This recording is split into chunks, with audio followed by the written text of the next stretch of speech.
same time, but Caitlin Clark is a special player. The fastest player in WNBA history to record 200 plus points and 50 plus assists. The fastest rookie in WNBA history to record 150 plus points, 50 plus rebounds, and 50 plus assists. And the only player not named Cadence Parker to have multiple games with 30 plus points, 5 plus rebounds, and 5 plus assists as a rookie. The one and only Caitlin Clark has taken the league by storm in just her first season. I mean, how many rookies, even in the NBA, do you know have their opponent breaking out a box and won in just the second quarter? Roll that shot.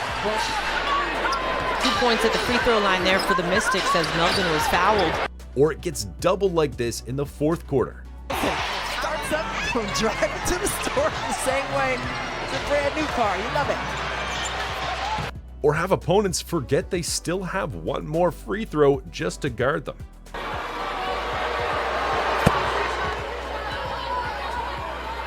Got one more, Airy.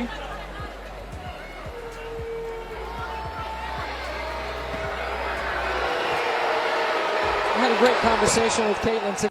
Caitlin Clark is generational, not just in the buckets she's been getting, but also in the coverage she's brought to the WNBA. She's like the modern day Magic Johnson and Larry Bird, or more like Serena Williams. The 2024 WNBA's first overall pick had a record 2.45 million viewers tuning in to watch the WNBA's draft. In contrast, the 2023 WNBA Finals was the most watched in 20 years, and the 4-game series only averaged 728,000 viewers on ESPN. She is 1-1, however. Since her emergence, many NBA players and WNBA legends have had contrasting opinions about her. Some have recognized her greatness, while others have belittled her accomplishments. 4-time NBA champion LeBron James, unlike many, didn't shy away from recognizing her star power and what she brings to the league. According to LeBron, the one thing that I love that she's bringing to her sport, more people want to watch. More people want to tune in. I saw for the first time that they had a chartered plane for the first time in their league history. You know, they flew private. That should be celebrated in its own right. From anyone that's, you know, in sports that's flown commercial or flown, you know, charter, that should be celebrated. And it's because of Caitlin Clark. Don't get it twisted. Don't get up. Caitlin Clark is the reason why a lot of great things is going to happen. LeBron's statement isn't far-fetched because the Caitlin Clark effect on the WNBA is obvious already. Since she got drafted, attendance in the WNBA is up 156% from last year, and more than half of all WNBA games this year have been sellouts. There is a 211% increase from last year's WNBA Countdown full season average, as it's currently averaging 741,000 viewers. Not to mention that this year's televised WNBA games are averaging 1.32 million viewers, nearly triple last season's average of 462,000. Anyway, LeBron isn't the only NBA star to recognize her star power.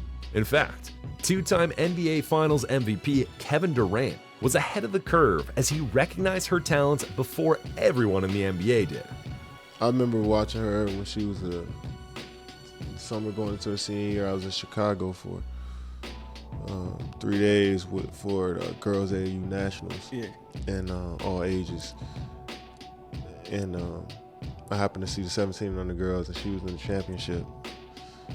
Her team from Iowa, I figure a few of those girls on her team now, but they played together so smooth, but she was always leading that shit. She always had the ball in her hands. Everybody was playing off of her. She just commanded the whole game. I was like, who the hell is this? She is nice. It was like, oh, she's the best player in the country. I was like, oh, damn. I see it now. Like, you know, right. Like when you walk in and you don't even know who anybody is, and they just like, yo, that's the best player in the country right there. It's just like, yo, that shit hit you out of nowhere. Like, let me really focus in on her. Yeah.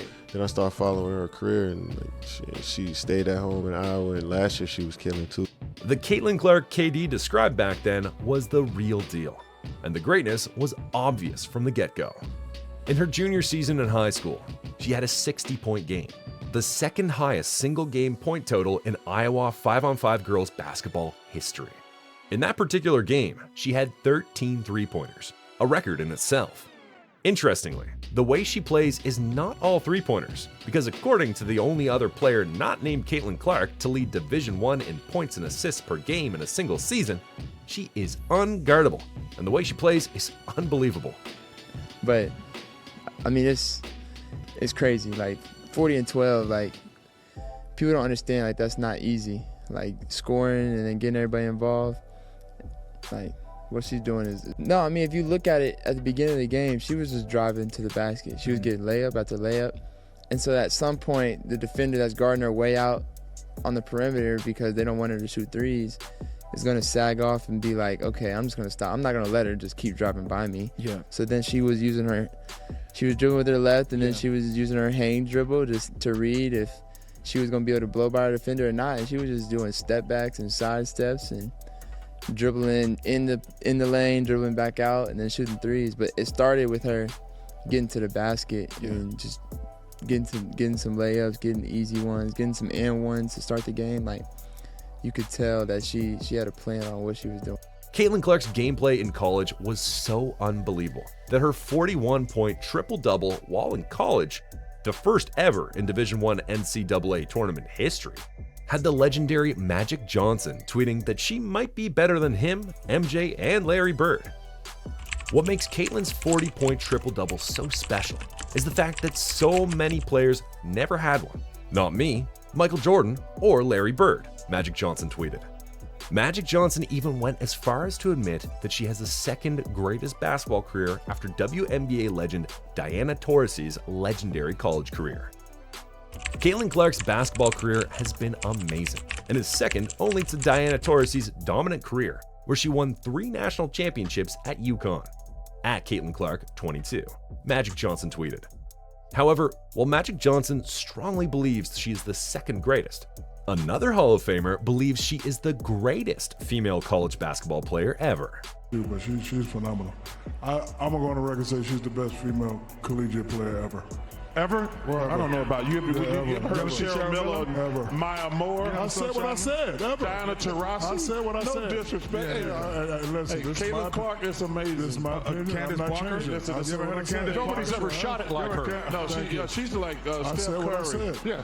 Yes. Listen, I ain't disrespecting nobody. It's just my opinion, and I ain't going to change it. Shaquille O'Neal sure can be controversial, but you have to understand that there is some truth to that statement. Caitlin Clark is the all-time leading scorer, man or woman, in Division I college basketball history. She's the only player in Division I history with at least 3,800 points, 1,000 assists, and 950 rebounds. Do you know she's the only player in NCAA Division I history, women's or men's, to lead her conference in scoring and assists 4 straight seasons? The point guard broke the all-time conference record in assists, while leading the nation in both points and assists.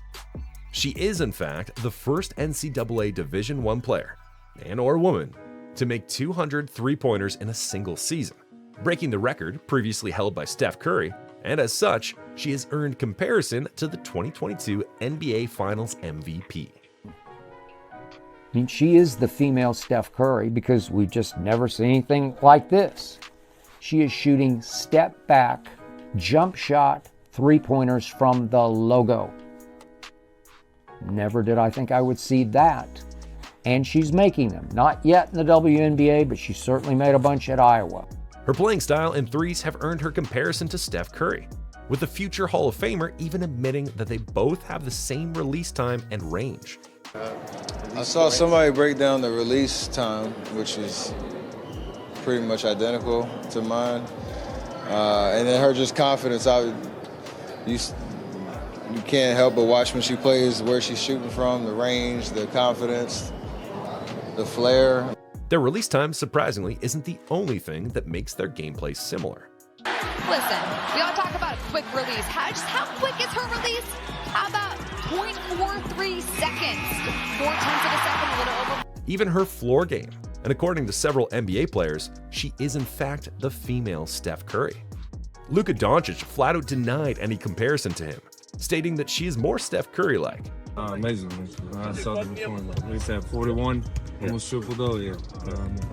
He shoot and let that ball fly. Yeah. I watched a little bit, but then I had to do some shooting. So, but it was amazing. I watched the first half.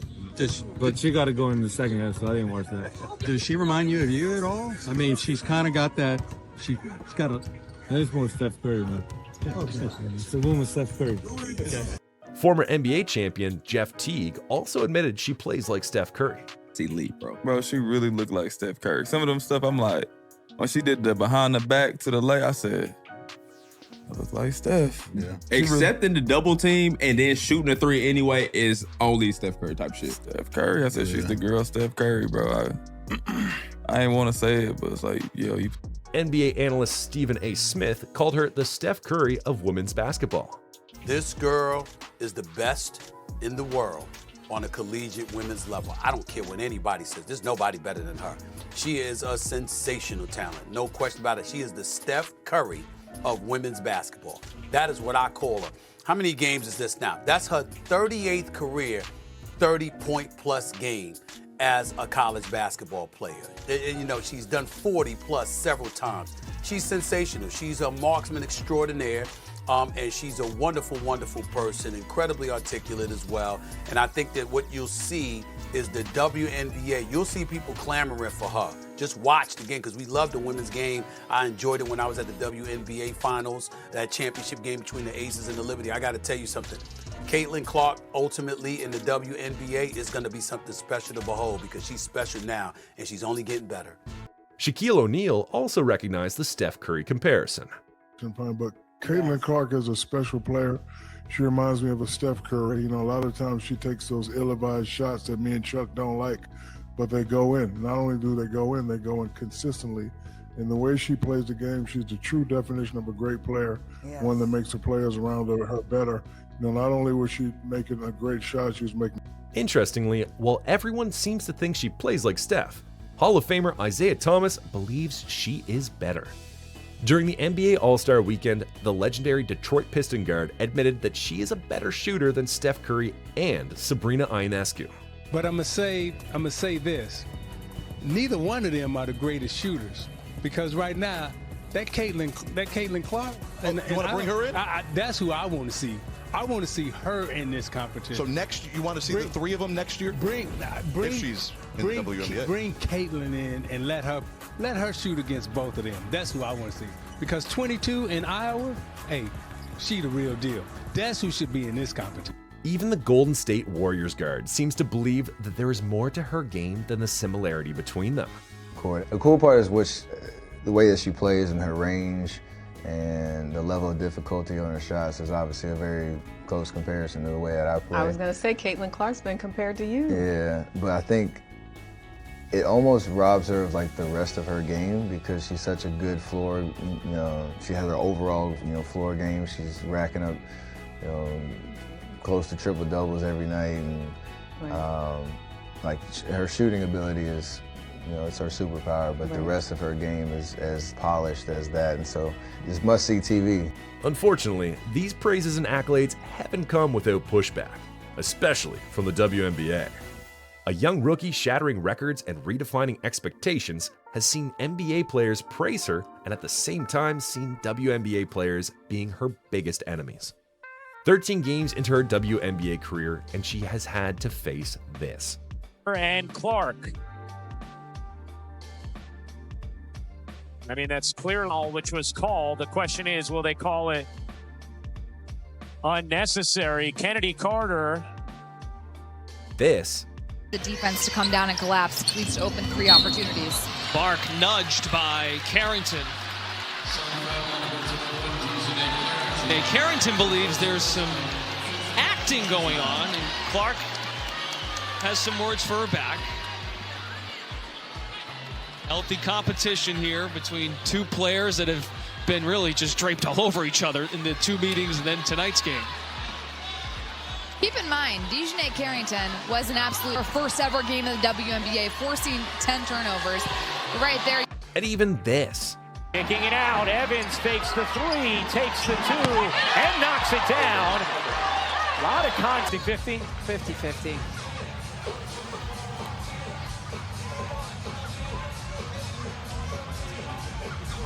from her fellow rookie Angel Reese. Despite the unnecessary shove by Chicago Sky's Chennedy Carter, the guard still took a swipe at Caitlin, questioning what Clark brings to the table besides the ability to shoot three-pointers. And surprisingly, these cheap shots at Caitlin have been going on for years, even before she got drafted into the league. WNBA Hall of Famer Cheryl Swoops, the very first player to be signed to the WNBA, wrongfully questioned the legitimacy of her scoring record in college. I say this, yes, records are made and set to be broken.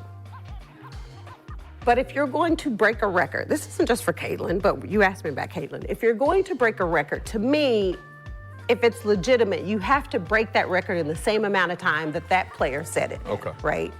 So if Kelsey Plum set that record in 4 years, well, Caitlin should have broke that record in 4 years. But because there's a COVID year and then there's another year, you know what I mean? So she's already had an extra year to break that record. So is it truly a broken record? I don't know. You think exactly how I don't think so, but yeah, that'll go in the record books as Caitlin Clark is the all-time, whatever it is. I don't even know what the number is, but that's the way it'll be. And I don't think...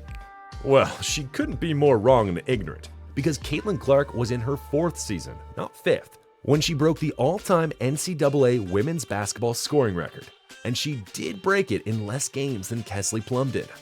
Later in the interview, Swoops also claimed Caitlin was 5 years older than her competition, hence why she was breaking those records. But let's also talk about how much more experience that gives you over other players coming in, right? So people say, dang, like he or she's killing them, but you have a 25-year-old playing against a 20-year-old.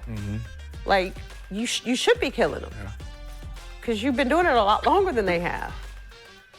But this is also a blatant lie, because Caitlin was just 22 in her final year of college, and has been killing it since her first year.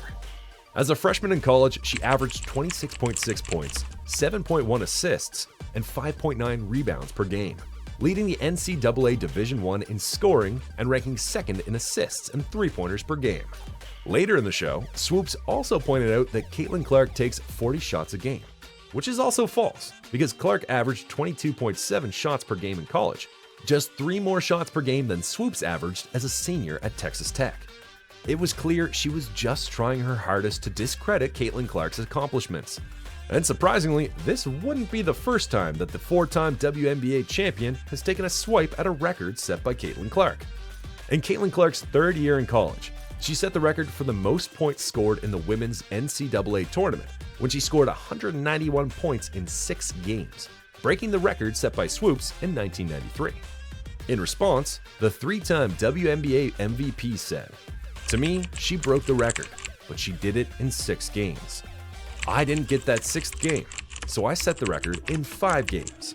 So, to me, yes, she broke the record, but she did it in 6 games."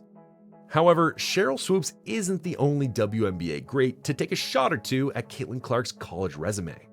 Even 2-time WNBA Finals MVP Breanna Stewart has surprisingly belittled Caitlin Clark's accomplishment, going as far as to claim it's all for nothing so far, since she has no title to her name. Does Caitlin Clark need a championship to be considered one of the greats in women's college basketball history? Yeah, she does. I think so. Because then you're gonna look 10 years back and you're gonna see all the records she's broken and the points and stuff like that.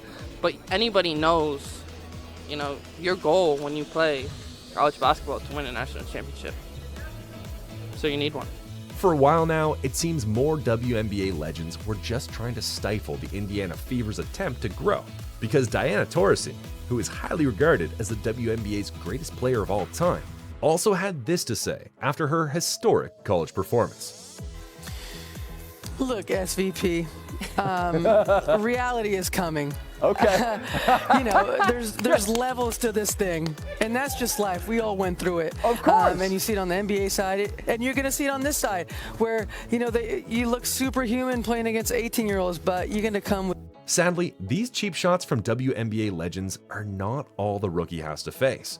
She's had to face unnecessarily hard fouls from veterans in the league looking to send a message, About Seattle, and all of a sudden, we're pretty close. This has been as close as it's been all second quarter long, 44-2.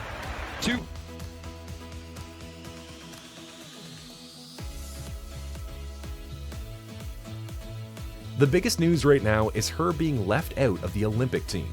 A team that has 41-year-old Diana Taurasi and Brittany Griner only played one game this year and only scored 11 points.